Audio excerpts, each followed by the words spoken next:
Miami. You know what? Perfect. It was perfect for me to use this filter then with the mustache.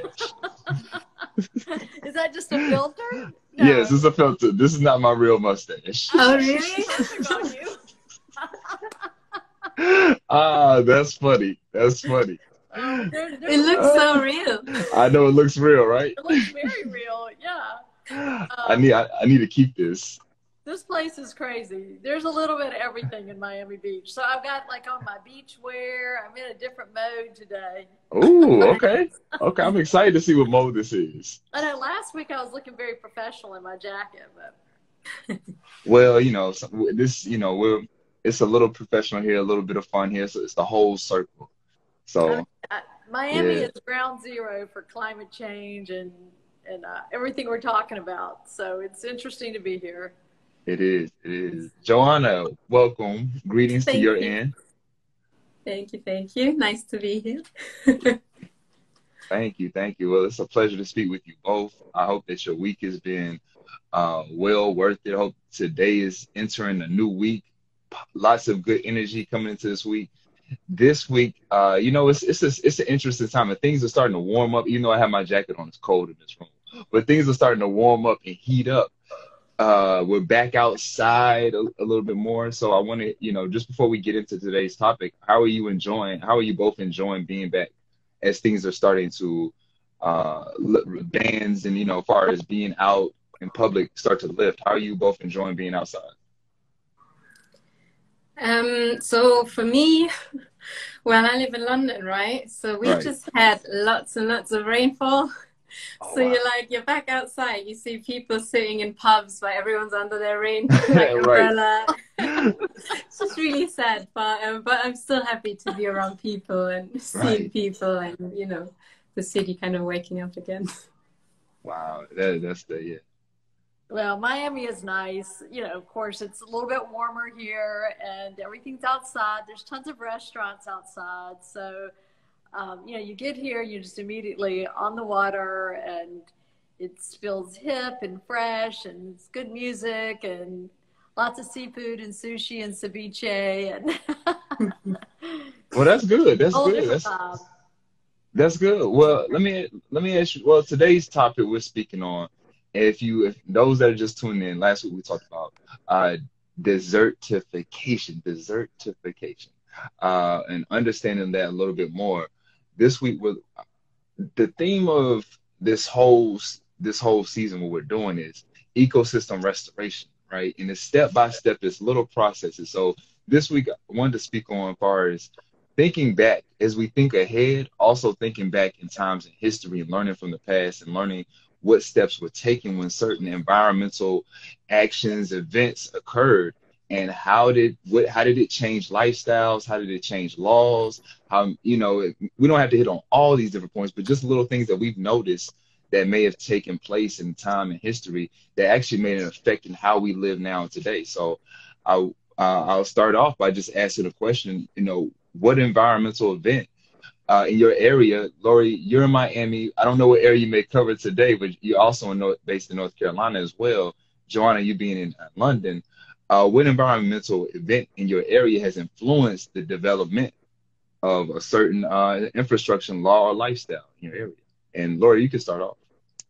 Well, I had a couple of things I was going to talk about related to North Carolina, but since I'm here, I thought I would tell a story about Miami, Oh, which I just kind of thought about. So the area that we're in, and it's a part of Miami Beach, is like actually a little set of islands that run in between the city of Miami and Miami Beach. There's a little row of islands on the Venetian Causeway. So they get lots of flooding, and they call it sunny day flooding because it's perfectly sunny and you're still getting all this flooding and the water comes up through the limestone in the ground. And, so it causes a huge problem. And, there's a lot of debate about, is this related to climate change? I mean, I feel like it's related to, sea level rise. But in this area, we saw the reaction to it was to raise all the roads. I mean, they literally spent about $40 million since they can't fight the sea level rise to just raise the roads about, I don't know, 8 feet or so. And you think, wow, that seems kind of crazy. But I think they felt like, well, we haven't come up with a better solution. And for now, that's what we've got to do, because we can't get emergency vehicles through, when there's a lot of flooding or so, it's just kind of interesting because you'd like to think you're going to get ahead of a problem instead of just, you can't raise all the roads. Right. So I can talk more about that, but that's just sort of, brings up, how much are you proactive in trying to deal with climate versus having to spend all this money, once it starts impacting? And like I said, you can't raise all the roads. Right. And we'll get into that too, because I'm glad that's a great explanation. And that's a great place to put a pin into it, because after I'm gonna let you go, Joanna, but that's a great place because we'll talk about, what could have been done. And, sometimes we just put a Band-Aid over the wound instead of actually healing the wound. So yeah, Joanna, what about your areas? So the event I wanted to talk about was quite a while ago, but I thought it was quite monumental. The Great London Smog, which was in 1952. I actually learned about this while watching The Crown on Netflix. But yeah, it was basically with the Industrial Revolution and so much more people using coal. The levels in the city, they just increased a lot. And then for this particular event, there was a weather event, which then also contributed to it. So the combination of the weather and the situation of how it was caused London to have the smog for 5 days, I think, 5th to the 9th of December. There were like 12,000 people died because of it. And 4 years later, they passed the first Clean Air Act. So that's why I thought it was really important because, yeah. Wow. Yeah. Oh, wow. So with that situation, Joanna, you learned about, and that's the beauty of movies, shows as well. These little nuggets that happen, and then it makes you wonder, okay, and then you start doing your own research. So exactly. with that, what do what did you learn as far as who was affected, as far as the people? Was there a certain type of class? Was there a certain type of, who all was it most affected by it? So yeah, the people in London, no one really cared about these issues with smog before because people were kind of getting used to the comforts of having coal fires in their home, which they didn't before. And also it created many jobs, right? Like Industrial Revolution, all of a sudden jobs went up. So that's why it was kind of being ignored mostly, or at least there weren't enough voices against it. And then in the end, everyone is affected. The smog, I was reading testimonials from people who are still alive who lived through it. They said they couldn't see the hand in front of their face. It was that thick. And yeah, those people then suffered from respirational issues. A lot of them died, and yeah. Wow. In just a few days, that many people died. Yeah. Wow. One last question. How do you feel, or what did you learn once that happened? You talked about the Clean Air Act. Did you find out what was one of their first missions or what was one of their first missions to go about that? Tackle it, yeah. So they raised smoke-free areas within the city. They also encouraged people to move from heating their homes with gas to electricity or oil or just other means of heating. And then they also limited industrial furnaces. There was some change of that. So there was great change on the industrial level, encouraging people on a personal level to change it. And then also on a kind of infrastructure level. But yeah, like I said, it took 4 years for them to implement that. And obviously environmental charities and stuff are still saying nowadays we have different issues, but we still don't have clean air. So it's time for another Clean Air Act. Right. With that happening, and this is the beauty of having this be a global conversation as well, because even though we have things that affect us regionally, we're still able to see that we all are going through something where it takes each other to make these conversations and make these actions. Lori, with that situation, I was asking Joanna, you know, who's the most affected? That what you're speaking about, these roads being raised, that does a lot of infrastructure, you know, changes to people Yeah, to real estate. absolutely. In fact, one of the things we've heard is that street level businesses and restaurants used to be insured, you know, as street level, but then when the roads were raised, they become basement level. So all the water, you know, just kind of rolls off the road and can now flood the businesses. And their insurance companies are saying, wait a minute, we insured you as a street level business. If you're basement level, then your insurance rates are going to change, or maybe we're just not going to insure you at all. So, you know, it does hurt the businesses. It's an unintended consequence where the city feels like, well, we've got to do this to get emergency vehicles through, and there's consequences. Um, but going back to what Joanna was talking about, I mean, this is a huge topic, but when you think about coal, let's just focus on coal. I mean, there's other fossil fuels, oil and natural gas, but, you know, coal is always considered so cheap, especially, you know, where I live in North Carolina, it's considered so cheap. But it's because all the other costs are not paid for by the utility or the ratepayers. So, you know, all the cost of, you know, the health issues, the pollution. In North Carolina, there's been a huge problem with coal ash. You know, when the coal burns and there's all this ash, and they put it in these huge ponds. Well, it leaked. It got into the water system. I mean, it's billions of dollars in cost. So, you know, if you put all those costs in, then it's really not that cheap. And so, you know, it's kind of a big concept around externalities, you know, all these external costs that, you know, there's discussions of having carbon taxes, and, you know, everybody kind of chafes at the idea of a tax, but is it really a tax, or is it just people paying their fair share? You know, if you break it, you fix it. You know, you can't throw your trash in your brother's room. You know, you have to take care of your own trash. So anyway, you know, I think that's a great example that Joanna talked about, where the coal is considered so cheap, but there's all these other costs that, you know, don't included. Yes, and I love the analogy too of throwing the trash in the brother's room. Okay, so when you talk about these effects, and even when you start to talk about throwing the trash in the other room, right? You know, when does it get to a point when the brother starts to speak up and say, "Hey," or when do you start to see the effects of the trash? And then when do you start to see the are we looking at something, you know, in both situations? Well, let's go to the smog real quick, Joanna, on what you were learning.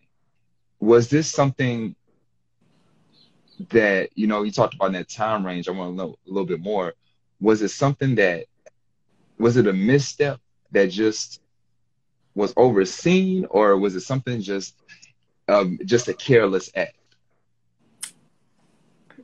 I I would probably lean towards careless, but to give them the benefit of the doubt, this was the beginning of this, you know, of the Industrial Revolution, and maybe they really didn't know. Maybe they really didn't know the extent of what they're doing. Okay. I don't know. Laurie probably knows about that more than me. I think there's a little bit of both. I think it's like a lot of things in life. You do as much as you think you can get away with. Yeah, yeah, true. I mean, that's just, unfortunately, that's just how life is. For a lot of people, a lot of businesses, they probably think, it's not that bad. It'll be okay. You know, it'll cost us so much to deal with it. Or they don't really know how to deal with it. They don't know what to do. I mean, like with the situation with the coal ash, they thought they had a solution. They had put it in these beds, but yeah, they thought they had protected it, but the bed kind of broke and got into the waterway. So it wasn't intentional, but maybe it wasn't the most secure way of dealing with it. They thought it was sufficient. When do you start to see the results? And I'm switching now to the other end of the positive results. So Laura, in your situation or in your study of seeing the roads, when does the business owner, is there business, have you started to see, okay, they made some fixings or they made some improvements where business owners could feel like they weren't being so affected by the rain, you Yeah. know, the water. When do you start to see positive results, or have you started to kind of see some in that study? You know, I think that is a really tough question. Mm, When do you see the results? Because especially with anything around, you know, investing in more resilient infrastructure, it's like, how do you calculate the value of the disaster that didn't happen? mm, And it's really hard to calculate. So it makes it hard to get governments or cities or businesses to spend, you know, millions or billions of dollars on creating more, you know, resilience, you know, whether it's raising the road or keeping the pollution away, because it's just hard to calculate, you know, what you don't see. right. Well, we didn't have a disaster. You know, it's hard to put a price tag on that.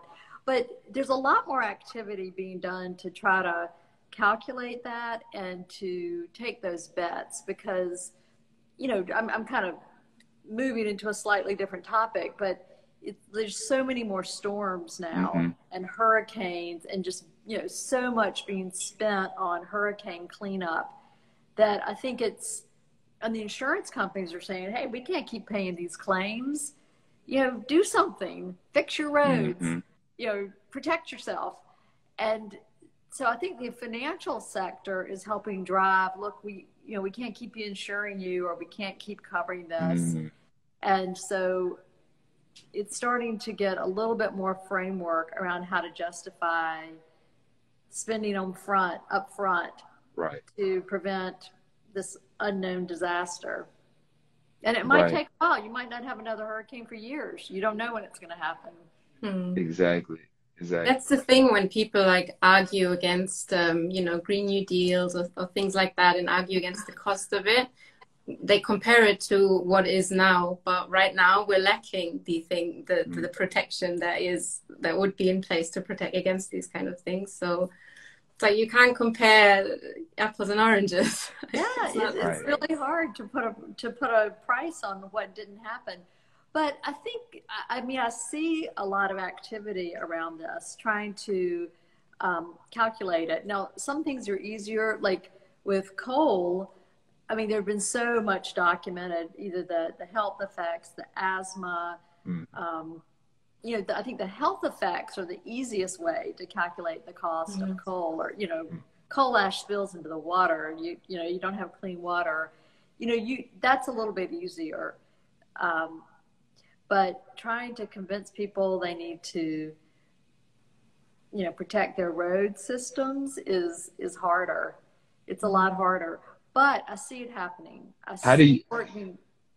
okay, that's what I was going to ask you. How do you see that happening as far as the message being Well, conveyed? I'm actually lucky enough to be working on a project with a coastal area of North Carolina that was really devastated by both hurricanes, Hurricane Florence and Hurricane Matthews. They were really devastated, and the waterways were flooded. So not only were they completely flooded, people couldn't get access to food or medical services, or, you know, their medicines or power. I mean, it was really scary, and just, yeah, it's like a war zone, these basic things that suddenly you don't have access to. So, you know, we're going back and calculating all those costs of loss of employment, loss of your home, loss of your business, and starting to calculate that and tie it to how many days was power out, how many days did it take to clear the roads. And we're actually working with the Department of Energy. So this is going to have some national legs to it, to start to see if we can put some dollars around some of these issues, to say, well, this is just one little town. Mm. And so what would it have cost to create a microgrid? Mm. You know, so that we had some kind of backup power. What would be the cost of that, to have it on reserve? And I'm encouraged because it's being evaluated by the Department of Energy. So they're taking it seriously, and they're just looking at like a little pilot so that then they can figure out how do we take this nationally. And, you know, Duke Energy is also looking at this, and they're the largest electric utility in the United States. So, you know, if they figure it out, others can model after their approach. Can I ask a question? I was going to ask you, how do you think, like, is the public aware of it? Do people know? Do people care? What's like the conversation around from just people who live in the cities? Well, you know, I think a lot of, I mean, you know, the average person reading the newspaper doesn't care probably, but there's a lot of stakeholders involved, you know, all over the state of I mean, this is a North Carolina project. It's just a pilot. But we've had, you know, maybe 40, 50 or more stakeholder, actually maybe almost 100. I'm thinking all the different stakeholder meetings. So people who are interested, universities, just people who live in various towns have participated in giving feedback. And then also there's people in Washington, D.C. that are interested in climate finance, and they're looking at it. The local people in these towns, you know, they're like emergency management personnel and that kind of. So I think that there's a fair amount of engagement from people, you know, from all different areas, just the people who live there, nonprofits, even like churches that are saying, hey, maybe we could be an outpost. Wow. You know, so everybody can come to our, you know, just instead of trying to figure out where to put the microgrid for solar, let's just put it at our church, and then we'll be the central place for getting food, medical supplies, shelter if needed. Wow. You know, so some good ideas are coming out about, you know, how to work with communities. And this is on a really tiny scale, but the idea is if we can figure it out, then you can take it to other cities. Yeah. So that makes me feel encouraged. Yeah, good. Because they're practical solutions. Like, let's get a church involved, or it could be a concert hall. You know, it doesn't have to be a nonprofit. You know, just a big spot. So it makes me feel optimistic, and I know that other people across the country are watching this pilot to get some ideas about how they can replicate it. Nice. That's the key. Awesome. Yeah, that's amazing. That's amazing, because that was the main juice of this theme and conversation was, okay, how do we adapt ideas to improve future you know, environmental actions that we take ourselves. And the fact that you're saying, hey, we'll make this church a center for solar, you know, this and you know, these things, and this place for this, that's beautiful. And I believe, I know, I'm not even, I know that pilot is definitely going to spread out and be a change, you know, a change. Yeah, I've been working on it for about a year, and it seems, you know, it just feels like, well, that's, you know, just a project you're working on, but I'm seeing a lot of interest around the country trying to follow what we're doing, and very interested to see what we come up with. And also I just love that it's so practical. It doesn't take a ton of innovation or technology. It's more about communication and having the plan ready to go. Wow. Having the plan. That you can teach, you know, that you can replicate. Yes, yes. Well, Joanna, as we start to wrap it up, what would you say as far as, you know, you talked about the Clean Act that was brought to light from the smog incident there. What has been one of the recent things that you've taken? We know each time on the show we talk about little things that we can take for ourselves.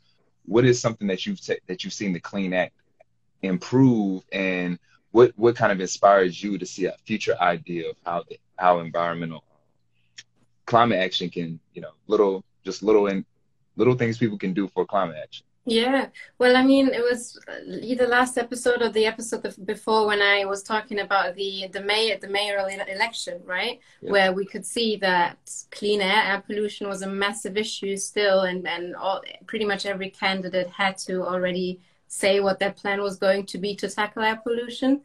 So you can see it's still in kind of on everyone's mind. I would personally say, you know, continue advocating for these little things like, you know, not taking your car everywhere, taking public transport, going by bike, and then just kind of supporting these kinds of initiatives and supporting the parties that are pushing for it. Yeah, those are my things. Are there in, and I don't know if you, not to put you on the spot, but are there any you know, you talked about the Clean Act. Are there any local organizations that you have seen moving very strong towards pushing, you know, more? Loads, yeah. I mean, I don't know Okay. if you're familiar, like Friends of the Earth. I think that's a Okay. UK-based one. Obviously, Greenpeace. You've got all of the typical environmental charities, but then you have local ones. There's one called Possible. So there's like, especially in recent years, more and more have come about, and they are doing local things, which then have a, you know, a wider effect on the whole Right. city. So yeah, it is still on everyone's mind. I think people are increasingly getting aware of what the issue is and how to go about it. And it's really, really, I think what a big part now is just this mindset shift, you know, like back then in the 50s when people just enjoyed their coal fires and had to kind of shift that mindset. We now have to shift the mindset of being in our car everywhere or getting deliveries to work, you know, just getting the cars off the road. Wow. Wow. Or That's electrifying them. Or electrifying them. yes. Yes. Just know you can't buy it in Bitcoin. Yeah. All right.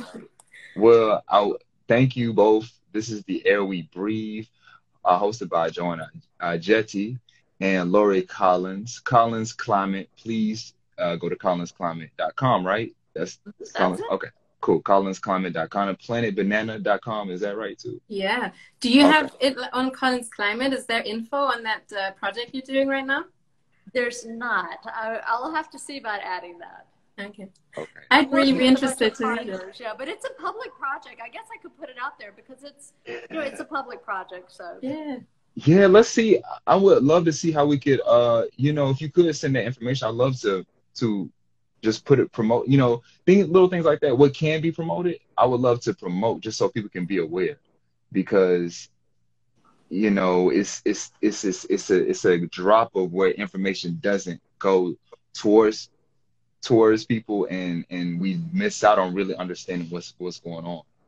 yeah.